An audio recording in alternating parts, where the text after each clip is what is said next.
داو داودي وتمر تلي داودي علي داو داودي ودمر تلي داودي علي داو داودي وتمر تلي داودي علي داو داودي ودمر تلي داودي باقي بديرة داودي بودها انت بينما داودي وشي سوق يالي داودي وتمر تلي داودي علي داو داودي ودمر تلي داودي عاد لا تعلمت بالعذكة وليس تملت تجمدي هالكيسي داو قاري داو داودي علي داو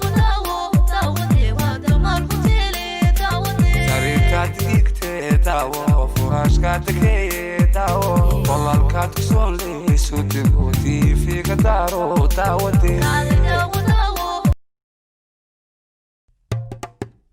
عانا جواهر عانا عانا هلا جلادي عانا عانا هجرك بانتي عانا وعانا جواهر عانا وعانا جواهر عانا جدين كأوروني عانا هو يا عاميسي هاي واخوانا عانا جواهر عانا وعانا جواهر عانا جدين كأوروني عانا عانا هجهل نوري عانا وعانا جواهر عانا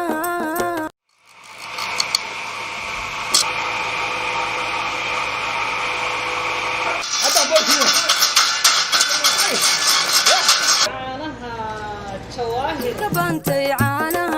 وعانا جواهر عانا وعانا جواهر عانا جدين كأوروني عانا عانا هجهل نوري عانا وعانا جواهر عانا عانا جواهر عانا لف جبتي كبيان عانا dadka jamciya jiilka soo kacay way janteen oo waxay jaqayaan وعانا جواهر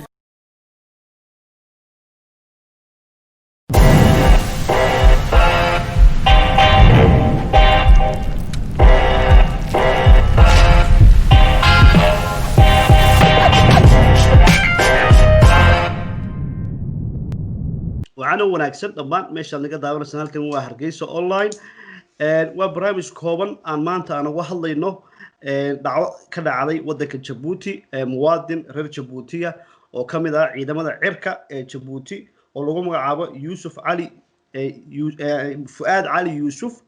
oo maxay ahayd tolay dawladda Djibouti ay xidhay oo maalmahan social media aad la isku qabsaday arrinkiisa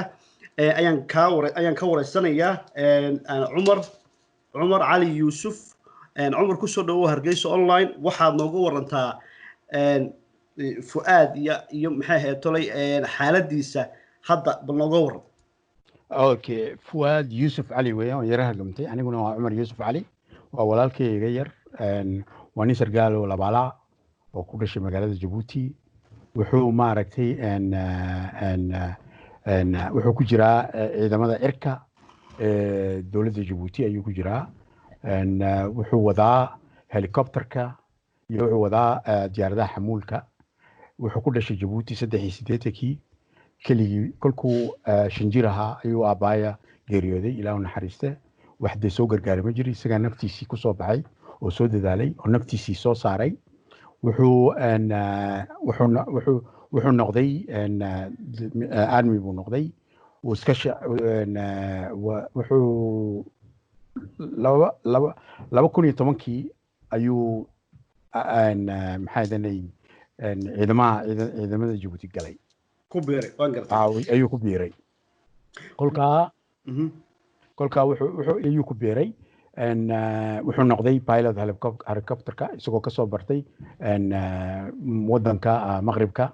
ماروكو ayuu ka soo bartay 3 sanadood waxa ka soo bartay uu galay kolka wuxuu noqday maaragtay taas 2017kii waxa loo diray maaragtay inuu soo barto sida diyaaradaha xamuulka loo wado kolka wuxuu noqday 2 sanadood ayuu xagga soo dhigtay wuxuu noqday pilotka diyaaradaha xamuulka kolka وانقرت هي what kolka isagu waa nin dad maaragtay siyaasi maaha waa nin عادي ودني عادية ولقي لي من opinion politica لها معها ونن ريركيسا يورديسا كوكوبنا أو ديس كشقي سنة waan gartay waan gartay laakiin marka la leeyahay waan gartay waa duuliye ciidamada cirka ee Djibouti kamid ah laakiin wararka aan social media la saddex maray waxa weeye wuxuu la goostay baa la yiraahdaa diyaarad uu la galay Ethiopia kadib Ethiopia uu iska dhiibay bal arinka bal noo macnay dadka ku daawanaya bal yara macnayalka waxa weeyeen maalintii dhaweyd waxa soo baxay xaakimka ugu sareeya xaakimiinta Djibouti yaa soo baxay wuxuu yiri ninkaasi bishii March 15keygii ayuu diyaarad la baxsaday oo wuxuu tagay buu yiri noortay Eritrea uu rabay inuu tago kolka diyaaradii uu kicin waayay wuxuu diyaarad kale jiday ayuu yiri kolka sidahan buu baxsaday buu yiri ninkaas waxa weeyaan wadanka Djibouti waa wadan aan iska xiran dadka reer Djibouti wararka waa loo diidaa internetka xitaa si uu maalin kolka been baa loo sheegay walaalkay bishii March muu bixin bishii March 15keygii muu bixin wuxuu baxay bisha March 27keygii ayuu baxay Ethiopia u tagay kolka daydkii baa xitaa ay kolkay ku bilaabeen ay leeyihiin maaragtay uu baxsado diyaaradu doonay la baxsado bisha March ayuu yiraahdaa dib ugu noqotid ninka hadaad dhageysto wuxuu yiri bisha March 15keygii ayuu baxay meeyrun ahaan wuxuu baxay walaalkay bisha March 27keygii diyaaradna muu ka haysan laakiin isagoo oo diyaarad dhex fadhiya yaa video iska soo duubay uu yiri anigu waan daalay khalaas deetoole nafteedii waan iska soconaya waan iska tagaya dhulka marka diyaarad raacay ma diyaarad ku warkaab ku ahaa miya raacay mi diyaarad ma raacay isagoo kolku baxayo wuu iska lugeynaya oo gaariyu raacaya gaaribu raacay diyaarad ba kuma tagin xagga okay marka gaaribu kaga baxay Djibouti ilaa Ethiopia ku tagay miya gaarigiisina ma ahayn waa gaariyada xamuulka maaragtay waxyaalo caynkaas sidaa ma sii hayna isagoo gaari male oo waa sabool weeyaan ninka pilotka waxba muu qaadanayn lacag maaragtay oo noloshii baa loo diiday maaragtay inuu samaysto kolka diyaaradaha gaariyada xamuulka ee Ethiopia tagaya ayuu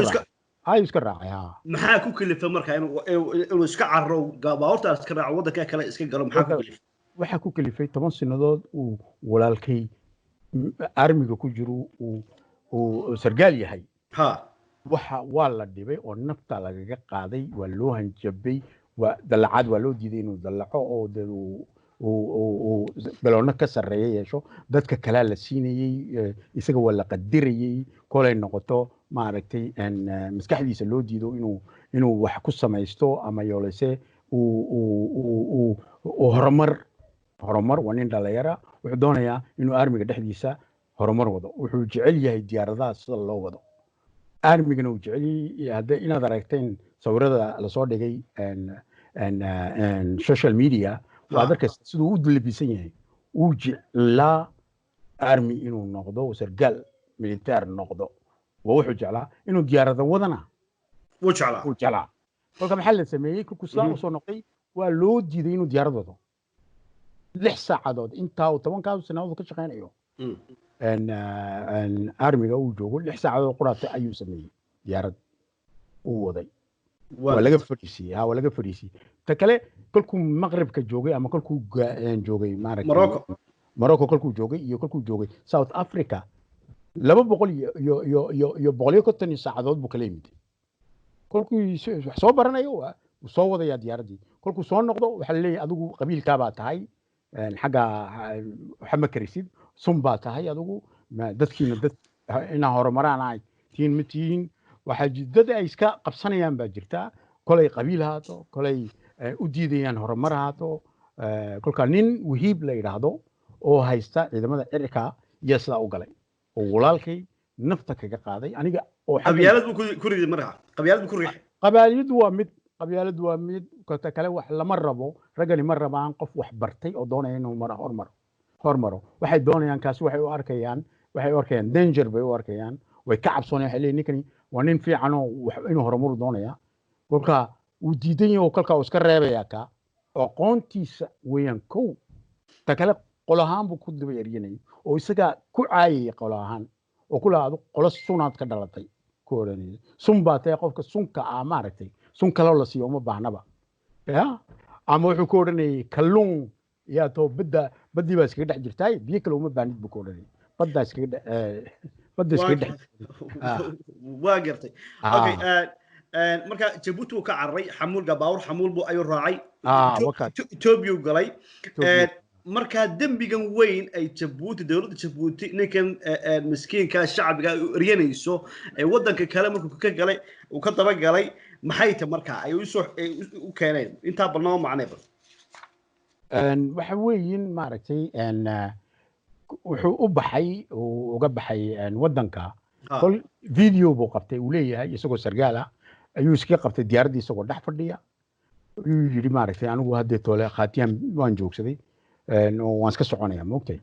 kolka wuxuu isku dayay intuuna waxa sameyn una bixinna inuu ninka odayga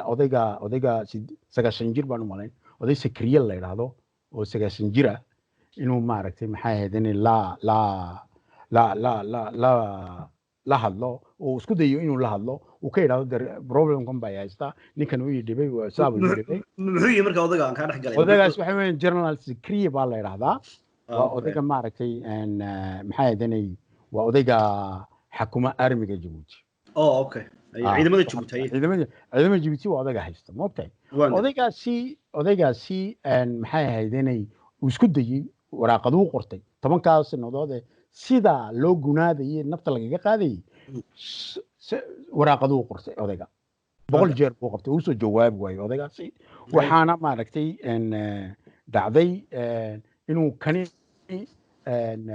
ka sareeyay xitaa waraaqadu qortay uu sirgaal kale uu la kulmo iga qabtay yiri ba xitaa anigu hadii aan khaldantay inaad leeyin investigation fura ayuu ku yiri waxa la igu sameeyay wax aadi maayna wala iska diiday uu iska baxay uu carooday uu iska baxay wuxuu anigu waan iska baxay wadankan Ethiopia political asylum weydiistay anigu wadankayga in army sagaalanay waan ka soo baxsaday uu tagay xagaa uu tagay wuxuu tagayna bisha March 7 ayuu tagay maaha March كان كوبيتون شنو تمن كيجي اسلو سنه كان سوما مارش مارش 2020 ويان لكن يجوا حيلان مارش تي في انتو كسو بخاي نكي حاكم ايغو سري حاكمينتا ايا سو بخاي او يري مارش 15 ايو ديارد جيسيه ديارد كله او ربي انو اريتريا تاغو اريتريو ودن ان نهاي مارتي او تاغن yahay cadowgeega sidaa waa been waan gartay markuu iska dhiibay Ethiopia ma aqbashay markaa yani siyaasadda Ethiopia waxay ku tiri waa caadi waraaqadaadii faylkii baan ku bilaabaynaa kolka waxaad yeeli bay ku yiraahdeen inaad maxay ahaydeenay waxay ku yiraahdeen fees ku waa $150 US bay ku yiraahdeen kolka application kii bay siiyeen waxay ku yiraahdeen file process kii baan ku bilaabaynaa bay ku yiraahdeen kolka anigu walaalkay aan maqlay inuu baxay oo videogaasi aniga helay ana lacag u diray suu maaragtay iskaga bilowdo maxay ahayd inay political asylum waa gartay marka kadib waxa soo baxay warar la leeyahay maxay ahayd tolay warar la leeyahay inay dawladda Djibouti ay la xiriiray dawladda Ethiopia iyagoo ka dalbanayso ninka baxsadka in loo soo gacan geliyo waliba aan filayo heshiisyo hoose ay maxay ahayd tolay oo offer gareynayso dekada tusaale ahaan maxay ahayd tolay Djibouti inay yani 2 bilood 3 bilood oo kale waxa cashuur laga qaadayo oo kale hadii ninka loo soo geliyo waa laba dawlad wax ku heshiiyeen marka codsiga noocaas inta leeg muxuu ahaa ma nin sir ka hayo dawladda ayuu ahaa waxa weyn horta ko xiriir baa jira Ethiopia iyo Djibouti leeyihiin maahan isagoo kiigii horeeyay soo dhiibaan dad horena way soo dhiibeen baa laakiin ninkan iminka haystay prime ministerku maaha ka soo dhiibay umada kale isagoo wuxuu helay Nobel Prize oo wuxuu dhahay xuquuqul insaanka anigu waan adeegayaa buri cidna saa uma xirayo maaragtay Afrika yaan ugu ballan qaadayaa inaan xuquuqul insaanka ilaalin doono oo daafici doono buu yiri moogtay kolka waxa weeyin si ay u helaan ninkan waxay yiraahdeen 80% waxa loo cashiirad bixinayseen ayaan nii deynina bay yiraahdeen dhowr bilood waxaayuu gaadhayay kolkii la eegay qiimadda ay tahay 4 bilyan oo franka Jabuuti waan gartay marka qiimahaas dhan waxay ku doonayaan inay fuaad ku soo qabtaan u soo Jabuuti baa ku tiri noo soo dhibay kolka way ka cabsoonayeen ninkani wuxuu ninkii yidhi xaquuqul insaanka anigu wan adeegi doonaa wan ilaalin doonaa xaquuqul insaanka ninkii yidhi kolka way gubeynayeen waa gubbo ay ku soo qaataan fuaad kolka way TV-ga ka sheegeenba ay yidhaahdeen waxa aan u daynay dowladda Ethiopia dhowr bilood oo cashuura 80% 20% baan ka qaadanaa in bay yidhaahdeen waan gartay kadib waxaa dhacay sirdoonka Jabuuti baa tagay Ethiopia oo ninkan soo shirqoolay soo qabtay warkaa ma jiraa waxaa socotay bishii 9keygii waxay qaateen diyaaradda ciidamka cirka ayay qaateen ay tageen Addis kolkay tageen ay saa u tageen dowladda Addis way soo qabatay fuaad oo isagoo taxi ku dhex jira ayay ka soo qaadatay waxay geysay airportkii bay geysay airportkii kolkay is eegeen dadkii iyo kuwii maaragtay mas'uuliyiinta waxay leeyihiin ninkani passport ma sito maaragtay imkuu soo galay waddanka quarantine waynaan geynaa moogtahay kolkaa waxay waayeen xeer ay ku kaxeeyaan ay ku geeyaan xagga ayay waayeen markaas way qaadeen waxay geeyeen meel jaamacada ayay ku soo xidheen ay ku hayeen bishii 10keygii ilaa 11keygii ayay ku hayeen moogtahay bishii 11keygii waa kolka dee lacagaa la iswadaarsanayo iyo wixii la isku ballan qaaday dowladda Jabuuti waraaqaday soo samaysatay ay la timiday waxaa ku jiray oo laba pilot iyo madaxbaa wada diyaaradda laakiin dad 6 ilaa dhowr nin oo kale oo qolooyinka sirdoonka ahaa ayaa xakumay diyaaradda oo kamandanka ahaa diyaaradda xakuma waa qolada sirdoonka ayaa soo doonatay maaha Ethiopia waxa soo qaaday oo geysay maaragtay Jabuuti waan gartay Cumarow halka haddii aan su'aal kale ka weydiiyo warar hoose waxay leeyihiin waa la shirqoolay oo ninkan lacag baa loo diray xawaaladahan Soomaalida mid kamid ah ayaa shirqoolka kula jirtay oo aan dadkay leeyihiin waliba xawaalada dahabshiil sheekada ma jirtaa waa been anaa lacagta u diray sidaan ugu dirayna waan garanayaa dahabshiil waxba male kuma le shirqool wala waxba dahabshiil shaqadeedii bay qabsatay oo waxa shaqadeeduna tahay inay lacag kala weydaarso ummadda moogtahay kolka waan nacabahay dad sidaan u diray inaan dadka uga sheego xaggan laakiin anigu waxaan ku leeyahay dahabshiil kuma le gacan walaalkayga la soo qabtay gacan kuma le dahabshiil waan gartay anaana lacag diray waan gartay marka kadib waxa la yiri waa la soo qabtay waxa la keenay jeel ku yaala Jabuuti kadib maxaa dhacay waxa weyn iminka haddaad ninkii xaakimka sare lahaa maaragtay waxa la soo qabtay buu yidhi intuu telefishinka soo fadhiistay ayuu yidhi bisha 22keygii 22keygii iyo 22keygii iyaa la keenay maxay ahayd inay Jabuuti waa been bisha jimcaddii bisha 11keygii ayaa fuaad la keenay Jabuuti waxay ahayd 3 galabnimona kolka waxaana siday diyaaradda Jabuuti ciidamka cirka ayaa siday oyna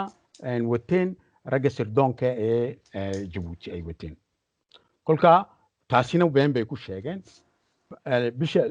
habeennimadii baa la yiri bisha 22keygii ayay maxkamadda keeneen iyagoo waxba u sheegin ay dambi dul saareen dambiyada oo ku dhan cidna ma joogin lawyer ma joogin cidba ma joogin kolka nin wax bartay weeyaan wuxuu ku yidhi anigu nilama hadlayo kolkay keeneen 22keygii maxkamadda kolkay leeyihiin 22keygii waxay doonayaan inay yiraahdaan 22keygii maxkamadan keenay way keeneen waa run habeen bay keeneen habeen kolkay keeneen waxay yiraahdeen waa dambiyada baan ku haysanaa wuxuu yidhi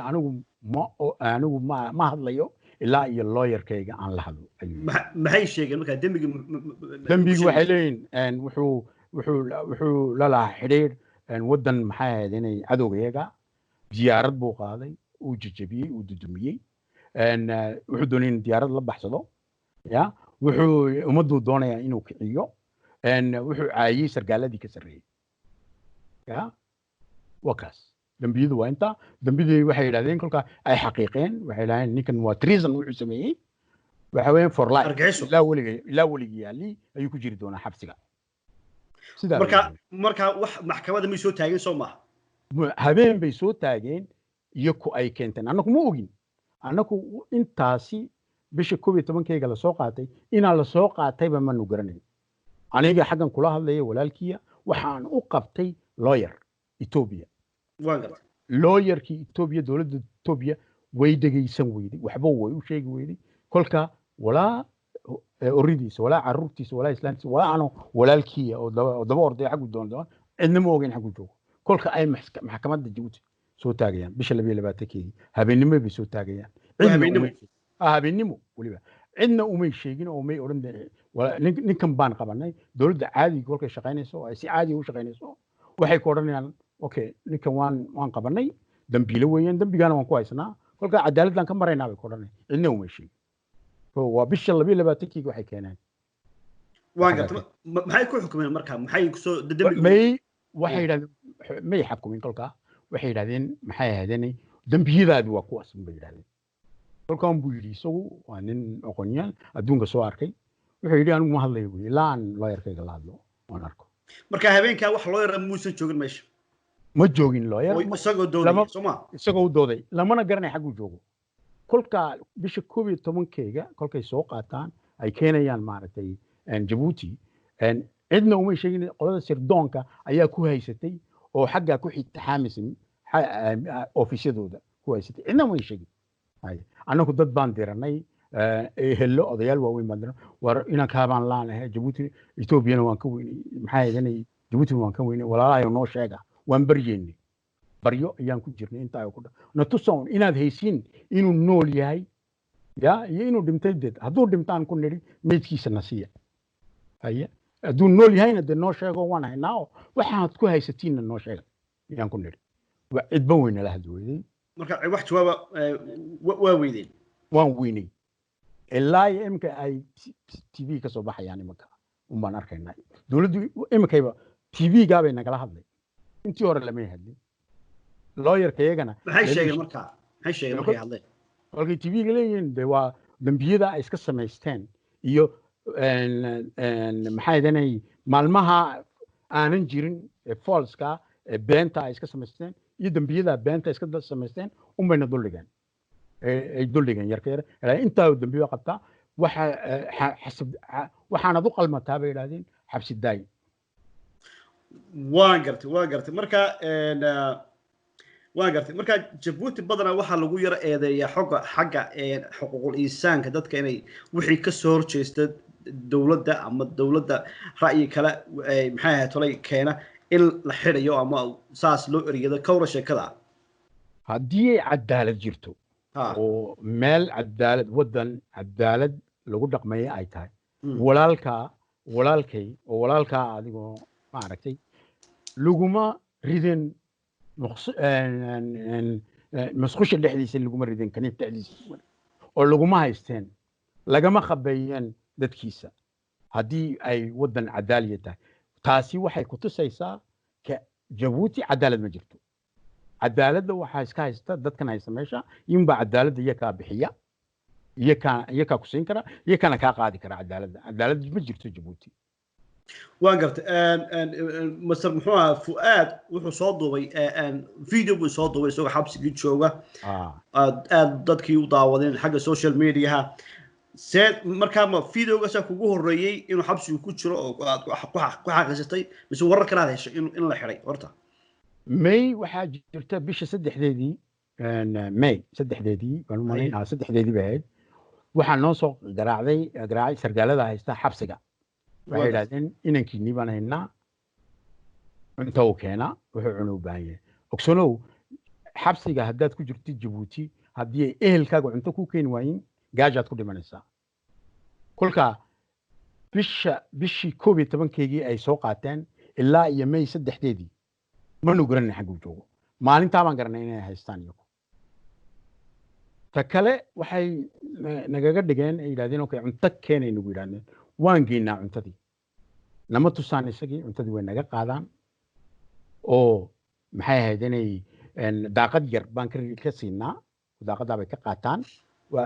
weelashii horena way noo soo celiyaan had iyo jeer saa manu arkin in uu cuntadan kolkii dambe ka shiki baana galo waxaan nidhi cuntadan yaa cunaba de manu garanayno qofka cuna ma ogtahay waa gartay marka waxay ku xukumayna yani garamayso maalinla hadda may waxay sheegeen weli may bixin laakiin waxa ku tusaysa inay ugu talagaleen inay xabsiga ku dhex dilaan fuaad yuusuf cali ninka xaakimka ugu sarreeya maxkamadda jabuuti wuxuu yidhi xabsi daa'im baad u qalamtaa xabsi daa'im baan ku gelinaynaa kolka cidna kama qarsoono in ay dowladda jabuuti walaalkay weligii iyo allihii ka soo saareen waa gartay markii qofka xabsi daa'imka lagu xukumay cuntadan waa loo keenayaa miya cunto ma siinayaan iyagu may cunto ma siiyaan gaaja lagu dhinta haddaad aragtid videoyada jadiidka soo baxay la soo saaray waxaa lagu leeyahay meesha waxaa la yidhi subaxdii waxaa lagu siini qurus furana iyo kubaayad shaha u qabow duhurkii qadada waxaa lagu siin koob baasta oo isku dhex karaysa ayaa lagu siin habeenkii waxaa lagu siin qurus iyo koob biya waa waxay ku nool yihiin dadku waa waxay ku nool yihiin musqushii aad arkayseen iyaad ku dhex cunaysaa waxaa waan gartay master cumar cali kolley waxaad joogtaa waddamadan north americaad ku nooshahay kolley nin aqoon-yahan baad tahay ma la xidhiidha adugu ama qorshahaagu muxuu yahay inaad la xidhiidho hay-adahan xuquuqul insaanka bal sida maadaamaad tiri meesha cadaalad kama jirto oo dadkii waa la bahdilaya meel xun baa lagu xidhayaa isagoona dembi geysan ma isku dayday markaa in aad hay-adahan la xidhiidho si loo soo daayo walaalka maalintii la xidhay ilaa iyo iminka min Ethiopia ilaa adduunka waxaanu qornaa communiqueyo xaaladiisu xagay tahay waan uga sheegnaa inuu ninkaasi dulman yahay oo xeerkiisii oo la xidhay oo la garaacayo oo la torture la marinayo oo dadkiisii la tusin waxaayo ku dhan ilaa iyo prime ministerka Ethiopia iskoog oo isagoon ku nidhi adigaagan idil kuma deyninaan ka nidhi Nobel Prize baa lagu siiyey ballan baad qaado tiri anigu xaquuqal insaanka waan ilaalin ayuu yidhi ninkaas waxaan ka nidhi kuma deynino waraaqadaan u dirnay laakiin nooma soo jawaabaan xabad jawaaba ilaa iyo RFI qolo la yidhahdo RFI waxa weeyaan news radio news francis ayaa u garaacay ilaa iyo prime ministerkii officekiisii waxba waxa weeyaan waa silence waan gartay waxaan sheegayaa kuwa north america wada ogyihiin anigaa la xidhiidha way sameeyaan investigationkii way sameeyeen berritooda ballan baan la leeyahay waan la xidhiidhaa aad bay iskaga ogyihiin xaaladda fuaad min ilaa iyo maaragtay human rights watch maxaa yedanay qoladan newspaperka maxaa la yidhahdaa Avocats Sans Frontières, Lawyer Without Border, way ogyihiin, Journalists Without Border, Amnesty International, way wada ogyihiin waxaas waa loo wada diraa had iyo jeer waxa ka dhaca waa loo diraa waxaa kaloo dhacay maalintii uu walaalkay baxsaday jimcaddii March 27 familigayga ku dhan xabsigay ku jireen maxaa tiri familigayga ku dhan waxaa nahay cotton wax ku dhow waxa carruurtaan dhalnay waxaankaas haaf xabsigay ku jireen telefoonada waa laga qaaday saan ula soo xidhiidhin oo dadka kalena ula xidhiidhin xabsigay ku jireen ilaa iyo May 11 maxaad ka wadaa marka xabsiga ku jiray ma dambiye galeen waa la xidhay mise waxa weeyin waa sidii maafiyagu kolkay wax kaa doonayaan carruurtaaday kidnapping gareeyaan ay qaataan si aad u keentid walaalka ma ogtahay may ogeyn ilaa iyo April 9 xagguu jooga may ogeyn waxay qaateen half of our family bay ka qaateen nus bay qaateen xabsigay ku haysteen ilaa iyo intay helayaan isaga maalintii ay diyaaradda kasoo dhaadhacsadeen bay soo wada sii daayeen imise qof bay ahayd markaa intay haysteen dhowr iyo toban bay ahayn oo ma rag bas ku jira mise dumarba rag dumar carruur gabadha uu qabo walaalkay waxay leedahay ilmo yar oo maaragtay ilmo yaroo cuniga ayay leedahay moogta Ilmo yar dhashay. oo toddoba bilood jira naasna weeyaan way ka qaadeen way haysteen iyada ilmihii yaraana macoydii baa haysay macoydiina kolkii dambe way soo doonteena way qaateen يعني ما واحد ليه دوري 10 قف أي حاس كي سنة كشرته أو ولا واسك ومولا wadka waxaa ku jirtay caruurtiisa gabadha ugu weyn baa ku jirta 17 jir waliba ilmo yar weeyaan waxaa ku jiray gabadh walaashay dhashay oo iyaduna 16 jir ku jirtay caruur baa ku dhex jirtay maaha walaalahay kuwii waaweynaa way wada qaateen way heli waayeen iska khabeeyay xitaa way doonteen kolkii dambe soo heleen bar baa jiray meel kale ku haysteen waliba mid asaaba hatee way garaaceen ka inta kale may garaacin laakiin way haysteen ka way garaaceen waxay doonayeen inay ogaadaan inuu kula jiro xaggu joogo ay doonayeen inay ogaadaan waan gartay Masar Umar ugu dambeyntii bal maxaad shacbiga ku dhageysanaya dadka ku daawanaya dawladda Djibouti maxaad ka codsanaysaa in walaalka in laga yeelo horta dhageysiyaashinka Soomaalida waxaan leenahay walaalahayow haddii aan reer Djibouti nahay walaalaan nahay ummad madaxtaan nahay ninkaa yare fu'aadna waa walaalkii walaalahayow ka taageeran oran lahayn wax alla waxaad u qaban kartiin u qabta isaga oon ma ahayn ummadda reer Djibouti ee maanta bacadka joogta ee xeerkooga iyo cadaaladooda doondoonaysa qabta oo gargaara oo gacan la galan oran lahayn anaku haddii aan walaalanahay daawayaashiinsan iyo dad hargeysa online yaa ku qoran kulley dad hargeysa jooga yaana daawan doona waxaan leeyahay walaalahayow ninkaasi waa inankiini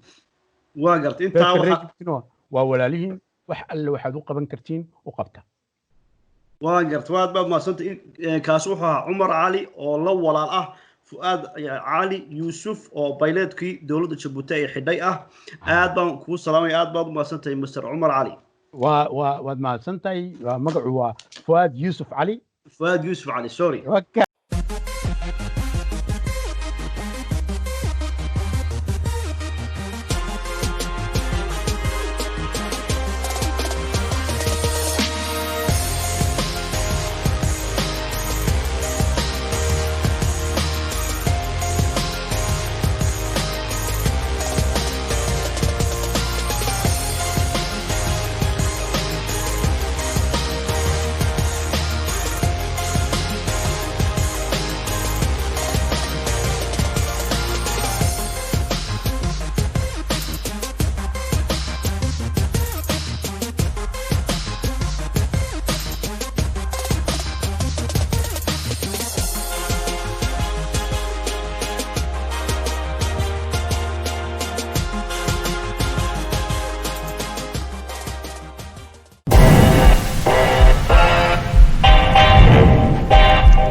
عانا جواهر عانا هلا جلادي عانا هجر كبانتي عانا جواهر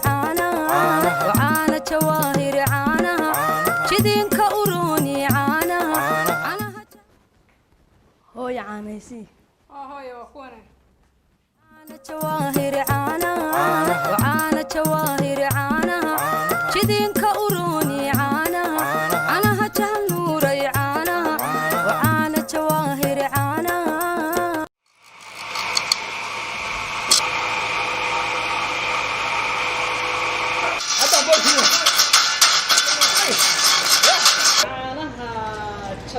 kabantay